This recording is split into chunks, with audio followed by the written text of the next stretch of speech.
ഒരു ഡിസംബർ കൂടി കടന്നു പോകുന്നു. കരിവെള്ളൂർ രക്തസാക്ഷികളുടെ ഓർമ്മയ്ക്ക് ഡിസംബർ 20-ന് 79 വയസ്സ്. ഭൂമിക്കും ഭക്ഷണത്തിനും സർവോപരി സ്വാതന്ത്ര്യത്തിനും വേണ്ടി ഒരു നാട് നടത്തിയ ചെറുത്തുനിൽപ്പ് എക്കാലത്തും ആവേശമുണർത്തുന്ന ഒന്നാണ്.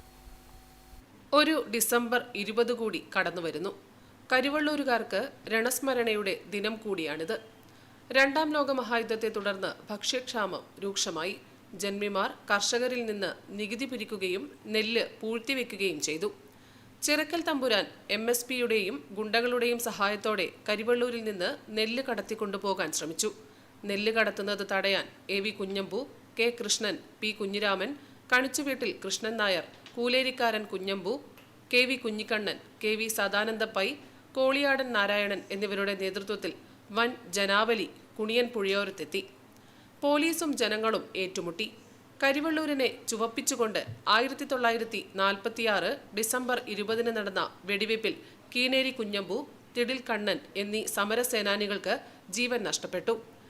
നിരവധി പുരുഷന്മാർ അറസ്റ്റ് ചെയ്യപ്പെടുകയും ഒളിവിൽ പോവുകയും ചെയ്തപ്പോൾ നടന്ന പോലീസ് ഭീകരതയിൽ പയങ്ങപ്പാടൻ കുഞ്ഞിരാമന്റെ ഭാര്യ കുന്നുമ്മൽ ശ്രീദേവി, AV കുഞ്ഞമ്പുവിന്റെ ഭാര്യ K ദേവയാനി, പുതിയിടത്ത് രാമന്റെ ഭാര്യ നീലിയം വീട്ടിൽ ചെറിയ ഉൾപ്പെടെയുള്ള ഒട്ടനവധി സ്ത്രീകൾക്ക് ക്രൂരമർദ്ദനമേറ്റു. കരിവെള്ളൂർ കേസിൽ 197 പേരെ പ്രതികളാക്കി.